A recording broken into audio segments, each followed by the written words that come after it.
This is Every Man 2K, content creator of Everybody Loves Strong Mama Chrissy and soncerae. I would like to thank you for sharing your time with me today.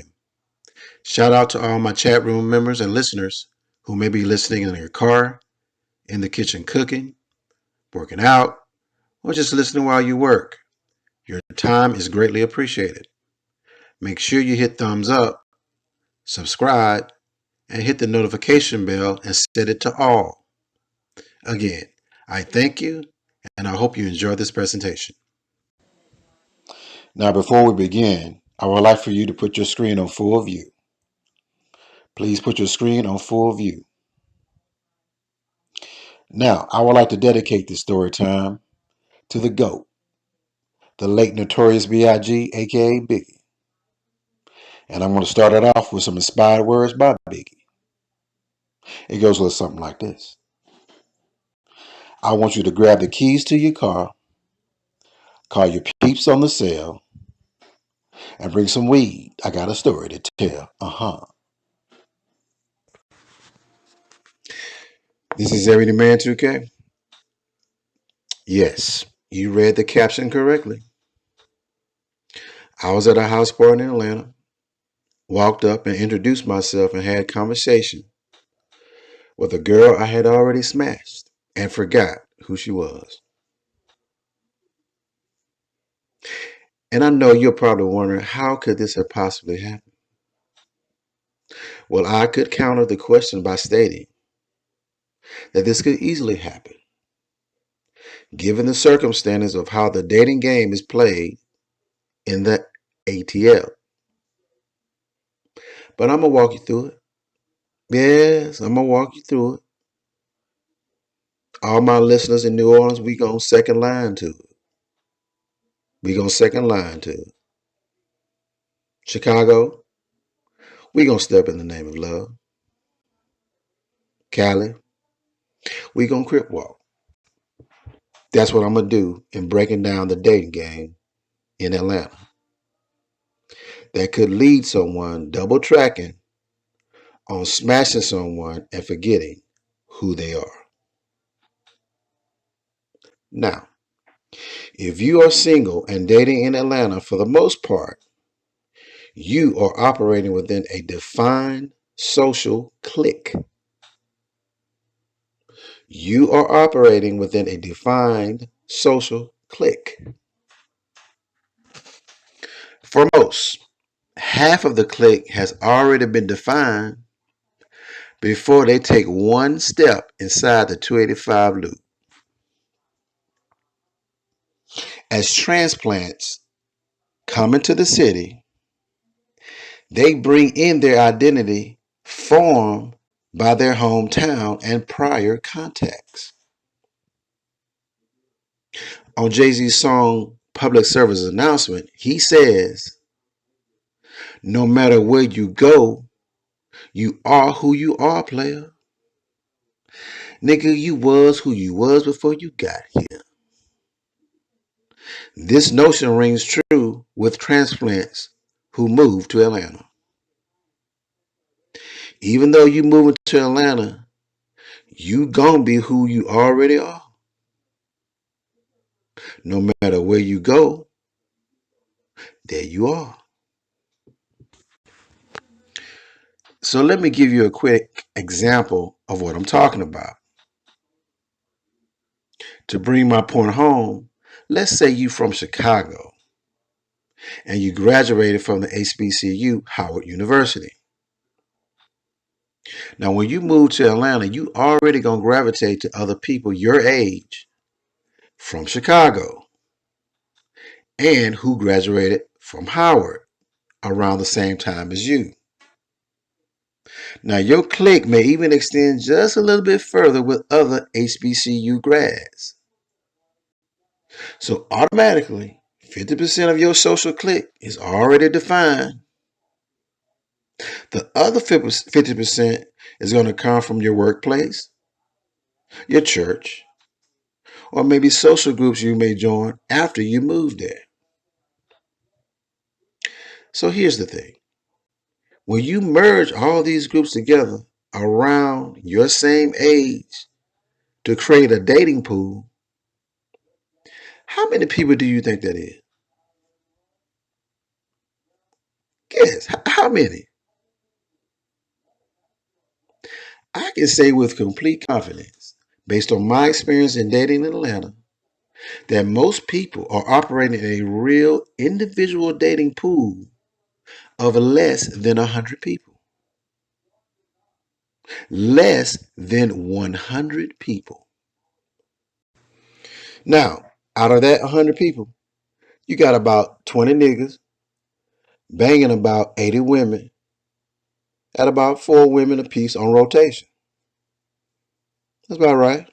About four a piece on rotation. Now, on your rotation, you could have a couple on another nigga's rotation. Okay? It is what it is. Now, on your rotation, you might have one hood rat when you want to do ratchet stuff. You might have about 2 bougettos on your rotation. I call them bougettos. These are women who don't know if they want to be bougie or ghetto. Sometimes they act like they got some sense. Sometimes they don't. It's kind of 50-50 with them. But that's a lot of women. It's a lot of bougettos in ATL. So you're going to have 2 of them on your deck. But then you got to have one wifey. Got to have one wifey. Take to them company Christmas parties and whatnot. Or, Chastain Park, get the picnic layout and listen to some Layla Hathaway. That's wifey stuff. Got to have one on deck. When you really want to do some high end pimp stuff, that's things that are important. Got to have one wifey. Can't do that stuff with a hood rat and bougettos. You don't know what you're going to get if you're dealing with them in that regards. When I was making moves in Atlanta, I always saw the same people when I went to certain places for dining, entertainment, and house parties. Now, my social clique, if you will, was a little bougie. Yeah, it's a little bougie. For instance, we dined at Houston's, Cheesecake Factory, and Papa Do's. Now, we might eat at a Red Lobster to take our parents out when they come in town. But for the most part, Red Lobster is not really good enough for us anymore. If we gonna eat seafood, we choose to stunt at Papa Do's. Now, speaking of Papa Do's, segue to the night of the house party. Before the house party, me and my boys dined at Papa Do's. Now, I lived in East Cobb, and I frequented that Papa Do's on Windy Hill for the most part. I used to go there so much, y'all, that they didn't even bother giving me a menu. They already knew what I wanted. A small bowl of gumbo with andouille sausage for starters, grilled catfish with Yvette sauce for my entree, and sweet potato pecan pie a la mode for dessert. Now, as far as the Yvette sauce go, I don't know who Yvette is, but she the love of my life, man. Yvette is the love of my life because I put her on that catfish. You see, when I went to Papa Do's, I was not losing, yo. I was not losing. Now, I always eat at the bar because at the bar, you can get your eat on, your drink on, and you can holler at women and watch the game on TV. It was a perfect marriage for a bachelor. That's right. How you like them play on words. So after dinner, my group of boys started hollering at this group of girls. We chopped it up, had drinks, good convo, etc. After a while, we had to end the talk because we had to go to this house party, and it was going to be a long drive. The house was out in the boonies in Gwinnett County, and we was in Cobb. Plus, I had to run back to the house because I left some beer that I wanted to take to the house party. Now, the girls informed us that they had to go to some party too, so it was all good. We get out to the party, y'all, and it's one of them struggle mansions. In the 90s in ATL, subprime loans was running amok, and people were getting these mansions that they really could not afford. So there were a lot of house parties in nice mansions with no furniture in it, y'all. And niggas smoking weed and drinking Budweiser. This was one of those parties. So we get inside this struggle mansion, and lo and behold, guess who we see looking right back at us while we come through the door? The girls we just met at Papado's, yo. Apparently the party that they had to go to was the same party we had to go to. So this speaks to what I said earlier, right? That in ATL, you pretty much operate within a certain social clique where everybody is basically doing the same shit and going to the same places and hanging out with the same people. Again, I estimate it to be less than 100 people per clique. 100 people. Now let's get to the nitty gritty of this story. At this house party, I was getting a little buzzed because I've been drinking. And I noticed a cute little shorty that kept bucking her eyes at me. And I would buck my eyes back. And she would buck hers again. So I was like, shorty must want some of this space age pimping. So I slid on over to where she was to see if I could, make it do what it do. So we chopping it up, talking about this and that. I noticed she seemed a little uncomfortable, so I tried to keep it light, with jokes and such.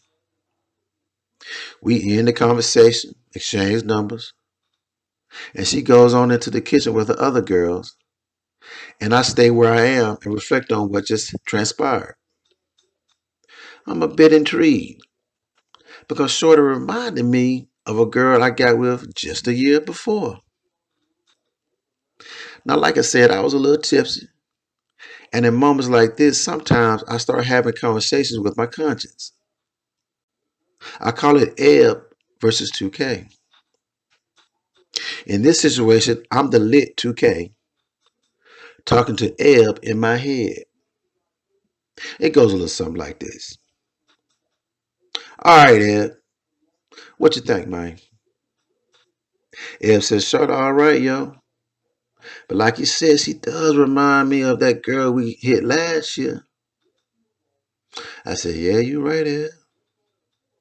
Ebb said, "Yeah, man. It's kind of coincidence that they favor. I mean, she could almost be her sister, her cousin, or something." I said, "You right, Ebb. I think they from LA. And didn't old girl say she went to USC, yeah?" Ebb said, "Yep, she did, man. The only difference between those two girls is the one last year had the little Halle Berry cut, and this chick got box braids. Yeah, man. Yep. Oh shit. Oh shit. 2K. 2K. Man, what you want, man? That's the same chick, yo. That's the same chick, man. Man, nigga, man, I'm tipsy, nigga. What you talking about? Ebb said, "Nigga, the reason why they look alike is because it's actually the same chick, man." I said, "I'm confused, man. What is you talking about?" Man, put the beer down, stop playing stupid, and connect these dots. The chick just switched up her hairdo, nigga.